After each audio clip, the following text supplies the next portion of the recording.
맞습니다. 제가 신발을 안 신으려고 했던 게 제가 좀 키가 크거든요. 근데 이것까지 신으면 너무 클까봐 또 성경 말씀을 따라 내 신을 벗으라 그래서 벗으려 그랬는데 벗을 수는 없게 목사님이 강권하셔서 신고 올라갔습니다. 소개받은 대로 저는 동대문 지방 나무그늘교회 개척을 이제 10년 정도 개척한 정경호 목사라고 합니다.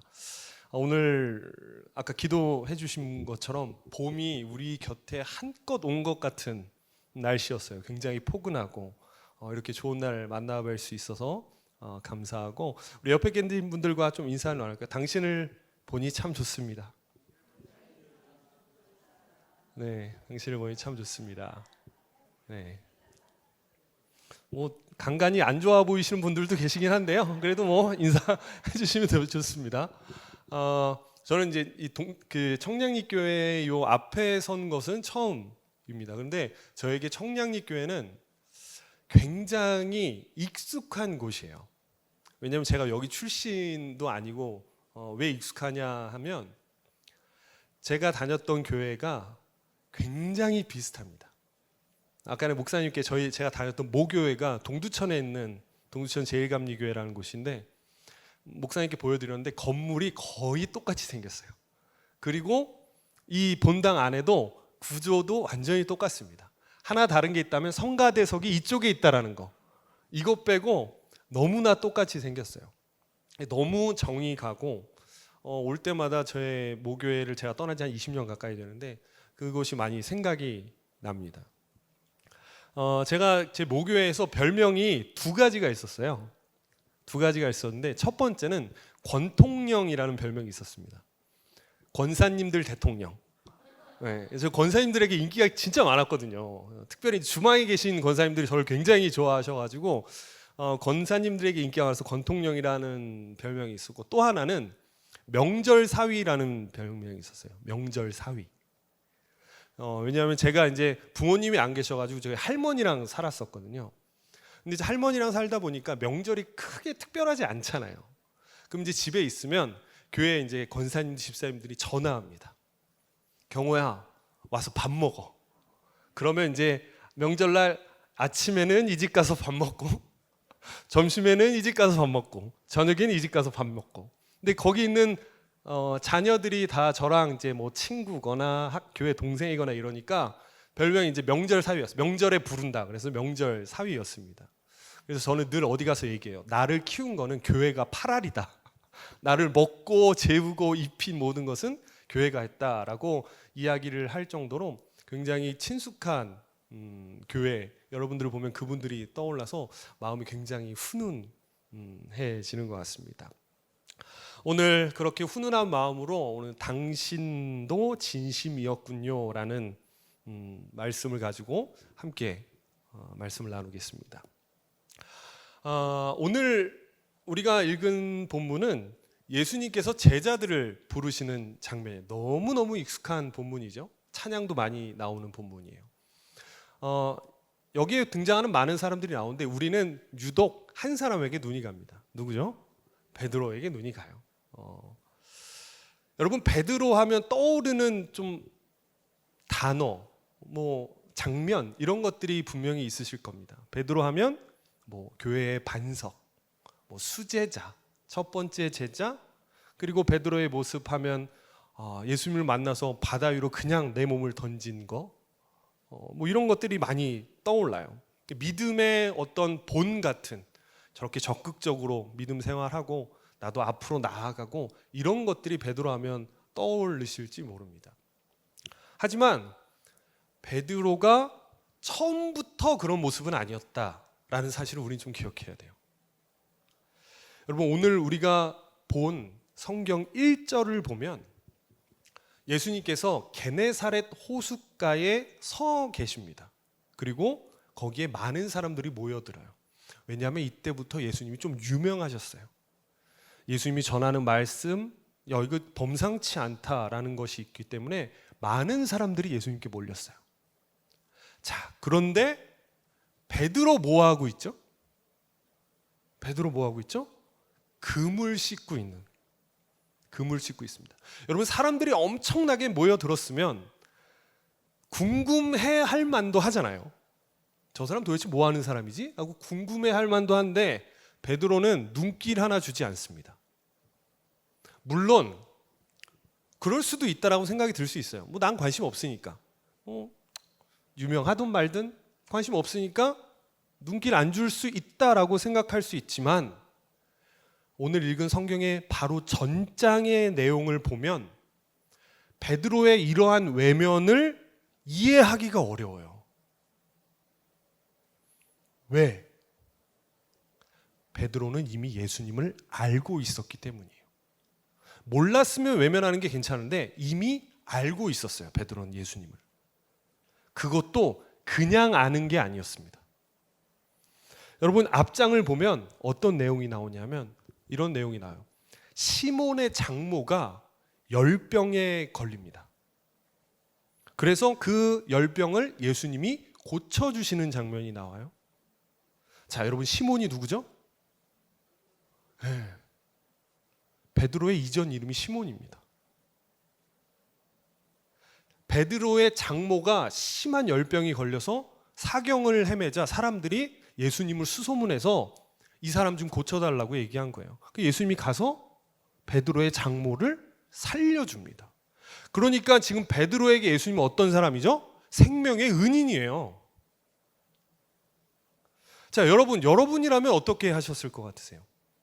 뭐 예수를 믿고 안 믿고는 떠나서 그래도 도의상 가서 감사했습니다, 또 뵙군요, 이렇게 인사라도 하는 게 그게 너무나 당연한 거잖아요.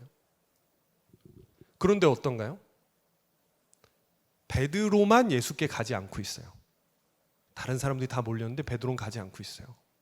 고약한 놈이죠.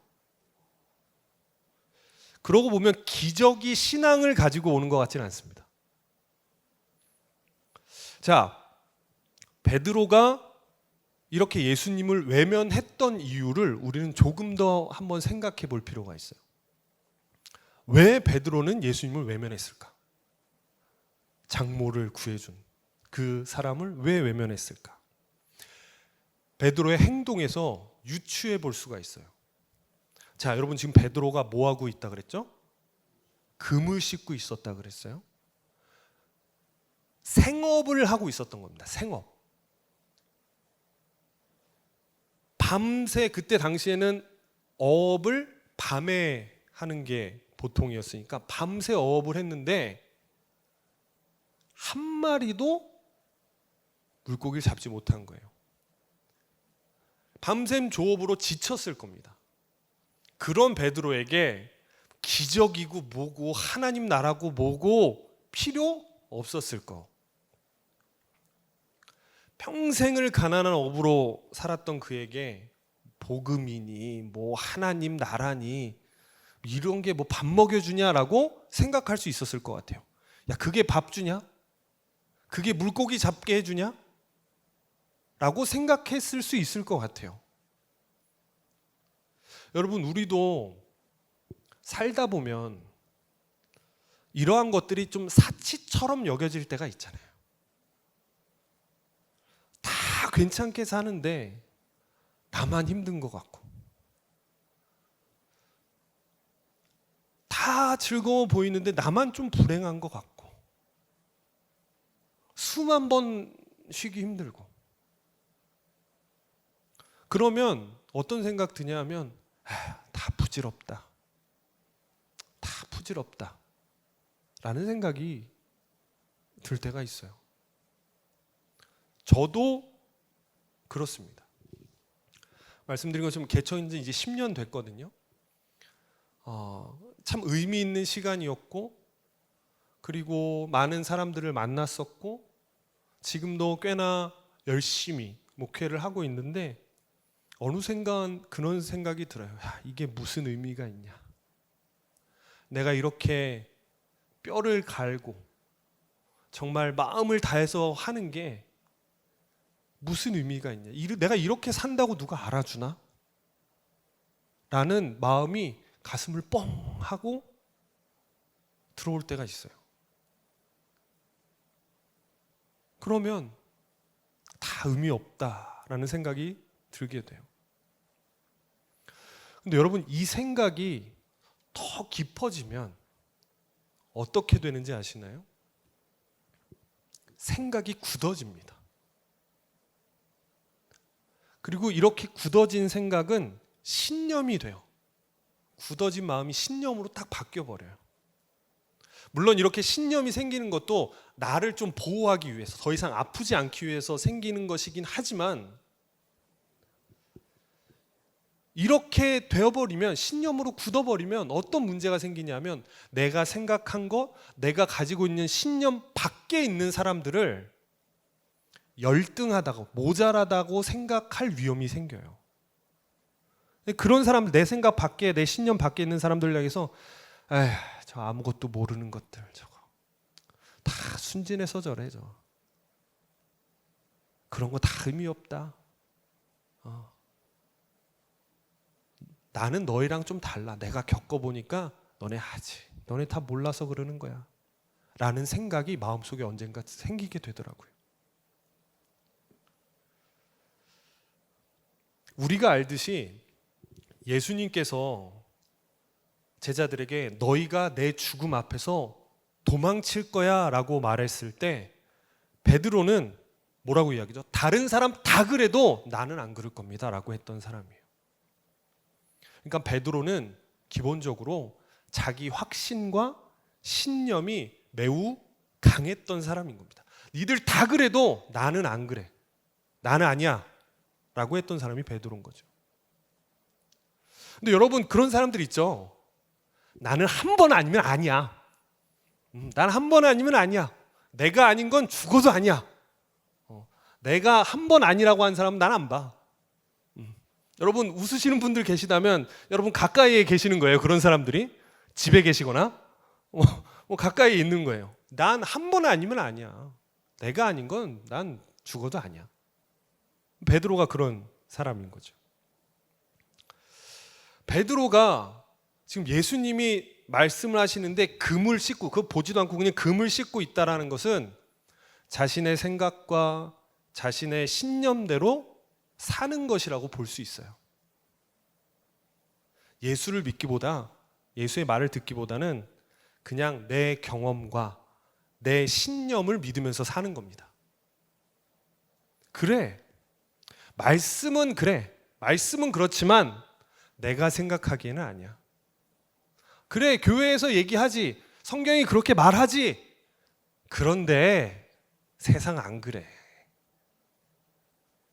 나는 그렇게 생각하지 않아 라고 하는 거죠.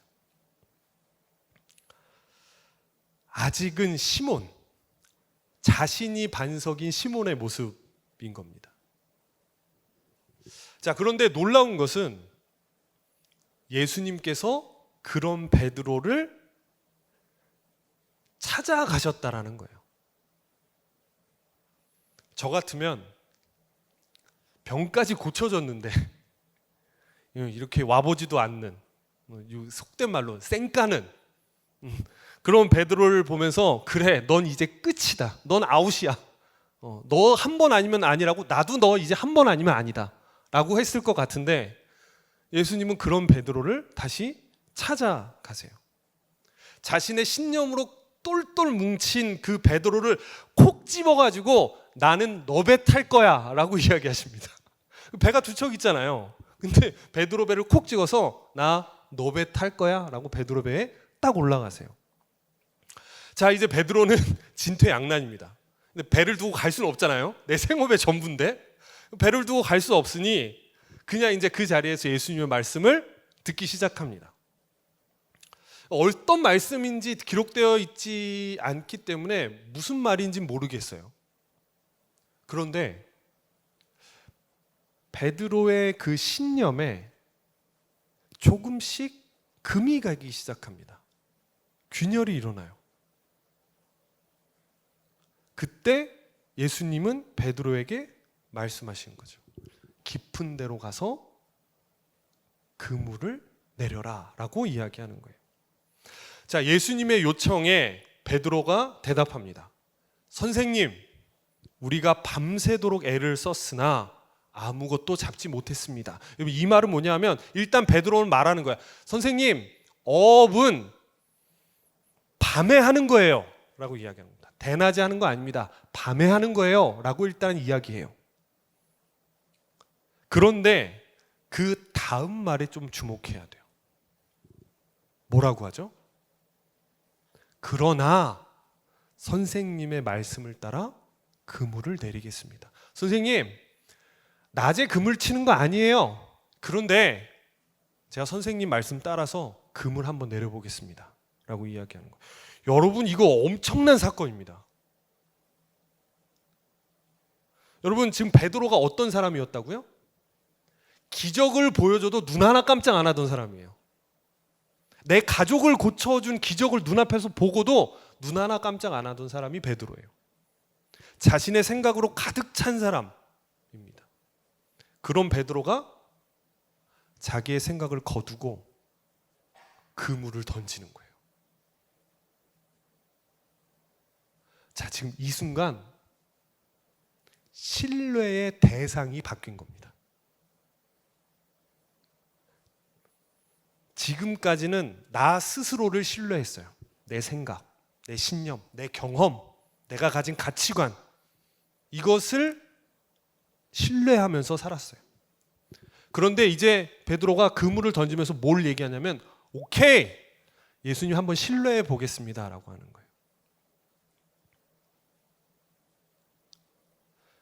여러분, 믿음은 신뢰입니다.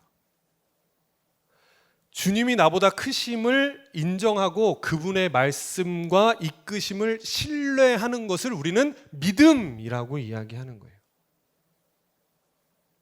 자, 이때 베드로가 그물을 딱 던졌을 때 놀라운 일이 일어납니다. 우리가 잘 알죠? 엄청난 양의 물고기가 잡혀요.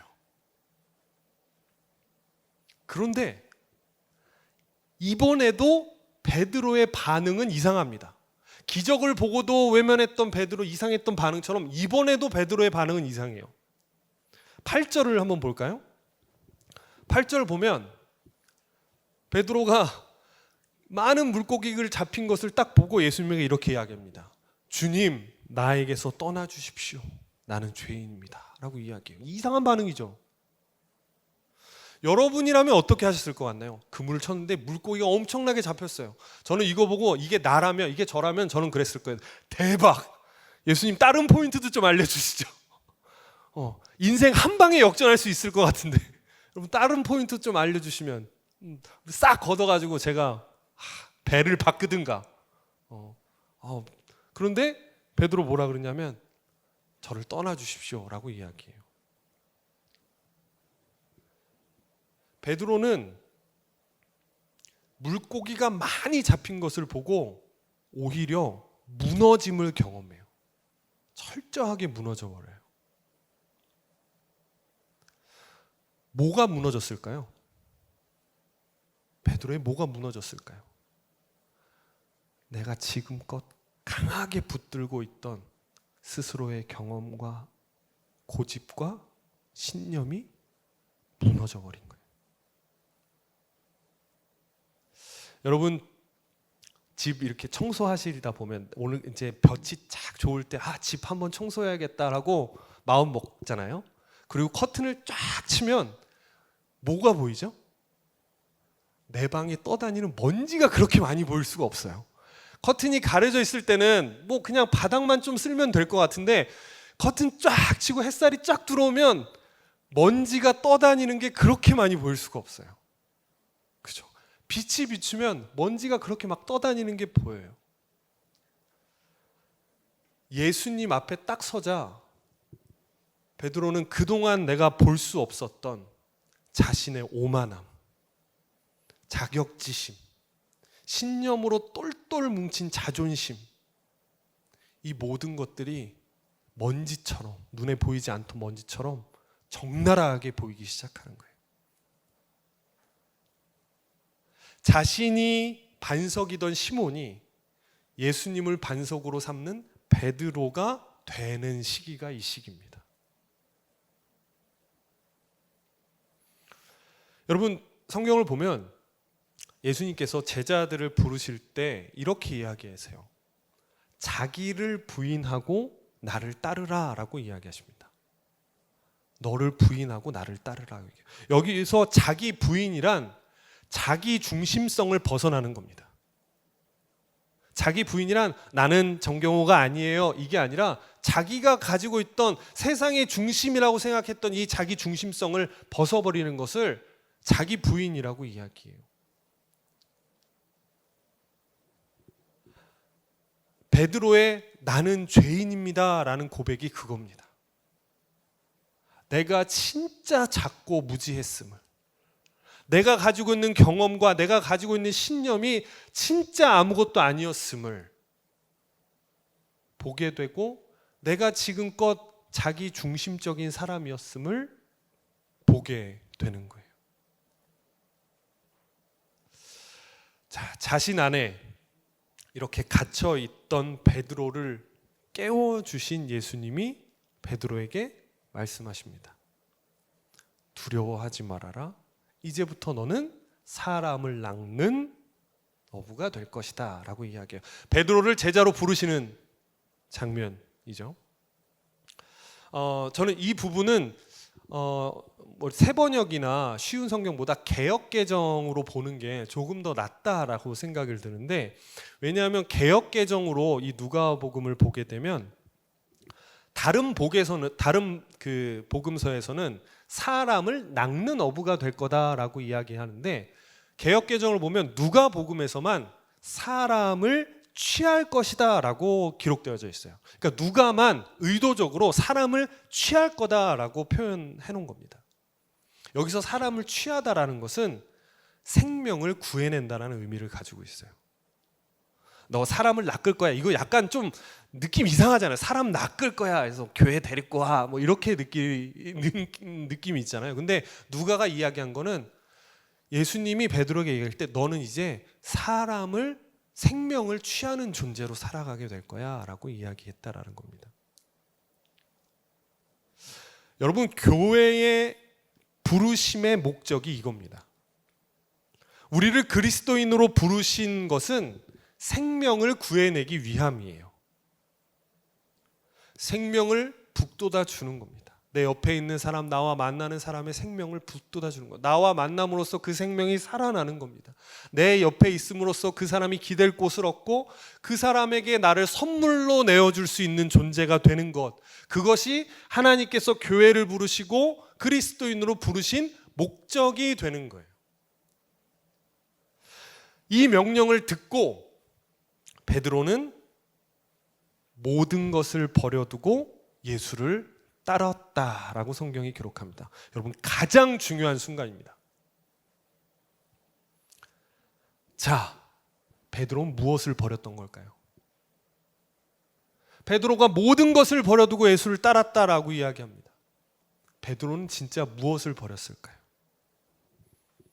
내가 옳다라는 자기 옳음의 세계를 버린 겁니다. 배만 버린 게 아니라 내가 옳아, 내 생각이 옳아, 내 신념이 맞아 라고 했던 그 자기 옳음이라는 세계를 버려두고 예수를 따른 거예요. 여러분, 예수를 믿음은 버림으로 깊어집니다. 버림으로 더 품이 넓어지는 사람이 되는 거예요. 내 속에 내가 너무 많이 가득 차 있으면 누군가에게 자리를 내어줄 수가 없듯이 내가 너무 많은 것을 가지고 있으면 나를 버리지 않으면 다른 사람을 품어줄 수가 없습니다.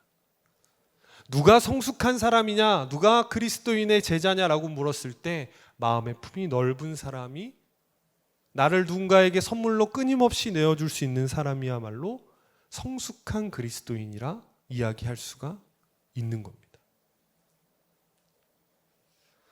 여러분, 교회는 그물에 잡힌 수많은 물고기처럼 다양한 사람들이 모여 있는 곳이 교회입니다. 정말 다양한 사람이 모여 있어요.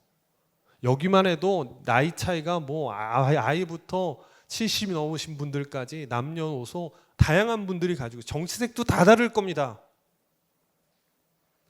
각자 고유의 사연을 가지고 있는 사람들이 교회라는 이름으로 모여 있어요. 제가 앞서 말씀드렸듯이 저는 교회에서 사랑을 엄청 많이 받았어요. 그 사랑을 많이 보고 사랑이라는 것은 이런 거다라는 것을 많이 느끼기도 했지만 교회에서 또 많이 본 게 있어요. 싸움도 정말 많이 봤습니다. 다툼이 그렇게 많아요. 그렇게 많아요. 너무 신기했어요. 어릴 때 이렇게 사랑이 많은데 이렇게 싸움을 많이 한다고? 라는 생각이 드는 거예요. 제가 아직도 기억나요. 어느 날 제가 밥을 먹는데 교회 식당에서 부엌에서 주방에서 난리가 난 거예요. 진짜로 살리니 죽이니 난리가 난 거예요. 교회를 떠나니 많이 우리 식구 다 데리고 나가니 많이 난리가 난 거예요. 그래서 목사님이랑 가서 봤어요. 왜 싸우는지 아세요? 레시피 때문에 싸우고 계세요. 레시피 때문에. 이제 김장을 앞두고 있는데 소금을 얼마나 넣냐를 가지고 난리가 났어요. 그것 때문에 교회를 떠나니 많이 막 난리가 난 거예요. 와, 저는 그때 역사책에서만 봤던 소금 전쟁을 눈앞에서 진짜 봤잖아요. 진짜 보니까 야, 소금 때문에 전쟁이 날만하구나 라고 했어요. 야, 소금 때문에 진짜 전쟁 나는구나 라는 생각을 했어요. 난리가 났어요. 막. 여러분, 그런데 다툼이 일어나는데 필수적인 요건이 두 가지가 있대요. 다툼이 일어나기 위해서, 싸움이 일어나기 위해서 필수적으로 필요한 것이 두 가지가 있는데요. 하나는 진심이고 또 다른 하나는 공존이라고 합니다. 다툼이 일어나려면 진심과 공존이 있어야 된대요. 진심과 공존이 없으면 다툼이 일어나지 않는다라는 겁니다. 나와 다투는, 나와 의견이 달라서 다투는 그 사람, 나와 생각이 다른 그 사람도 교회가 잘 되기를 바라는 무엇을 가지고 있다고요? 진심을 가지고 있는 거예요.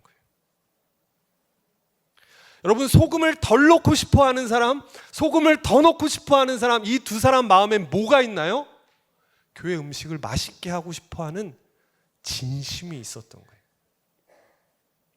여러분, 집에서 자식을 이렇게 키우냐 저렇게 키우냐 다투고 있는, 때로는 사랑했다가 교회처럼 그렇게 원수 같은 그 사람, 나랑 어쩜 이렇게 달라, 연애할 땐 너무나 잘 맞더니 하고는 그 사람, 다투는 그 사람.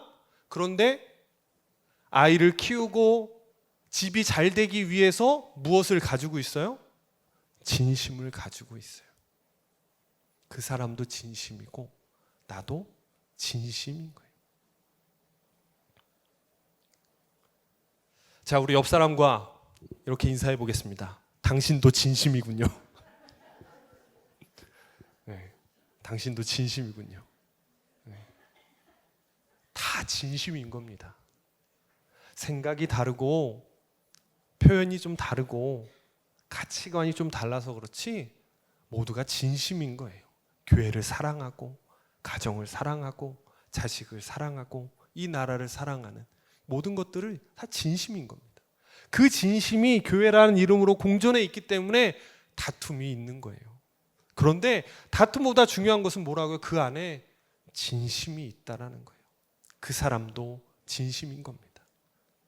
나랑 다퉜던 그 권사, 내가 그렇게 보기 싫은 그 집사, 사실은 다 진심을 가지고 있었던 거예요. 제가 말씀드렸듯이 저는 할머니랑 살았어요. 어릴 때부터 이제 할머니랑 살았는데 제가 할머니랑 살면서 정말 이해가 안 되는 두 가지가 있었습니다. 정말 이해가 안 되는 두 가지. 첫 번째는 김밥을 싸주시는 게 그렇게 이해가 안 됐어요.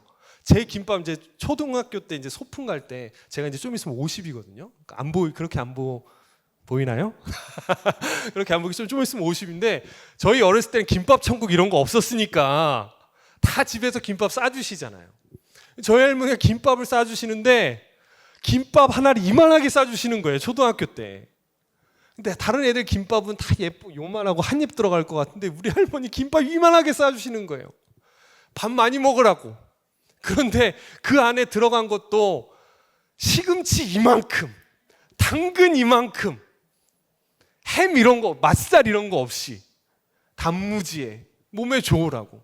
근데 애들 김밥 보면은 막 색색깔로 계란 지단 들어가고 게맛살을 들어가고, 우리 할머니 맨날 이만한데 밥만 많이 들어가고 시금치 많이 들어가.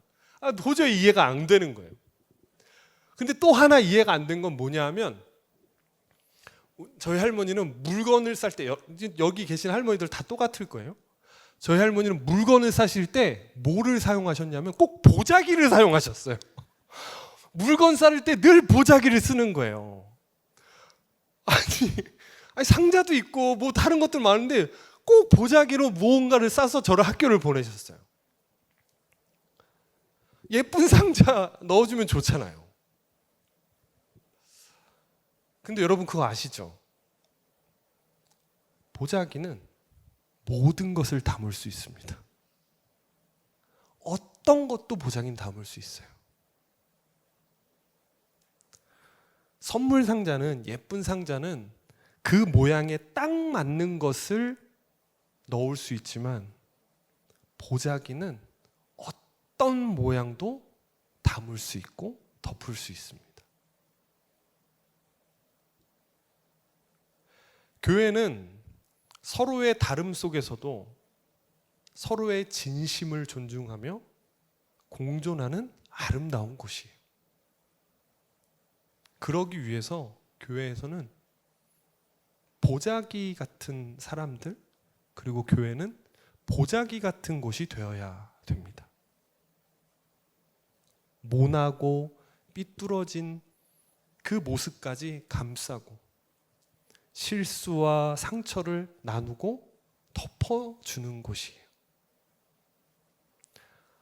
나와 모양이 달라, 각이 다르게 세워져 있어, 그러니까 나가가 아니라 모양이 달라도 보자기같이 덮어주고, 상처가 나고 골문 데가 있으면 보자기같이 싸매주고, 이런 것이 교회의 모습이라 믿습니다. 저는 청량리 교회가 그런 교회가 되기를 바랍니다. 말씀드렸듯이 들어오면서 저희 고향교회가 생각났고, 들어오면서 같은 생각을 했습니다. 이 목사님께 설교를 부탁드리고, 저는 뭐 어디 전문적으로 나가는 강사가 아니니까 그냥 한 교회, 그냥 개척교회 섬기는 목사니까 레파토리 같은 게 없는 사람이잖아요. 놓고 기도를 하는데 저희 교회가 모교회가 떠올랐고, 이 청량리 교회를 같이 생각하면서 두 교회가 그런 교회 됐으면 좋겠다라는 생각을 했습니다. 동대문에서 역사가 오래된, 연수를 자랑하는 오래된 청량리 교회가 아니라 허물을 덮고 나를 내어주는, 선물로 내어주는 역사를 자랑하는 교회가 되기를 간절히 원합니다. 물론 우리는 여전히 자기 오름에 갇혀 있는 시몬과 같을 겁니다. 여기서 아멘 한 10번 하셨지만 집에 가면 또다시 집에 갔는 그 사람과 진심인 줄 알지만 또다시 그럴 거고요. 교회 식당에서 또다시 양념을 가지고 또 다툴 수 있습니다. 남성교회실에서 교회 행정을 가지고 다툴 수 있습니다. 물론 우린 여전히 시몬 같은 모습을 보일 수 있을 겁니다. 그러나 여러분 기억하십시오. 그런 시몬을 포기하지 않고 찾아오셔서 베드로가 되게 하신 주님을 신뢰하시기 바랍니다. 포기하지 말고 더 넓은 보자기 같은 그리스도인이 되어서 생명을 취하는 그러한 교회 제자들 되시기를 주님의 이름으로 간절히 축원합니다. 기도하겠습니다.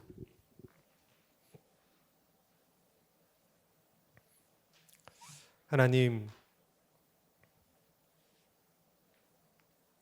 우리의 어리석음도, 우리의 모남도, 우리의 멍듦도 진심으로 여기시고 우리를 안아주시니 감사합니다. 하나님, 이 사순절 죄된 우리를 당신의 사랑으로 덮으신, 우리의 허물을 당신의 사랑으로 감추신 그 모습 따라 살아가게 하여 주시옵소서. 선악과를 따먹고 부끄러움에 몸을 감췄던 아담과 하와를 찾아오셔서 부끄러우냐? 그러면 내가 가죽옷으로 감춰줄게 라고 하신 그 주님 기억하며 하나님 이 사순절을 살아가게 하시고 교회를 위해 기도하고 교회를 위해 헌신하는 당신의 사람들 마음 가운데 하나님의 크신 사랑과 그리스도의 은총을 닮아가는 귀한 교회 그리스도인 될 수 있도록 하나님 축복하여 주시옵소서. 예수 그리스도의 이름으로 간절히 기도합니다.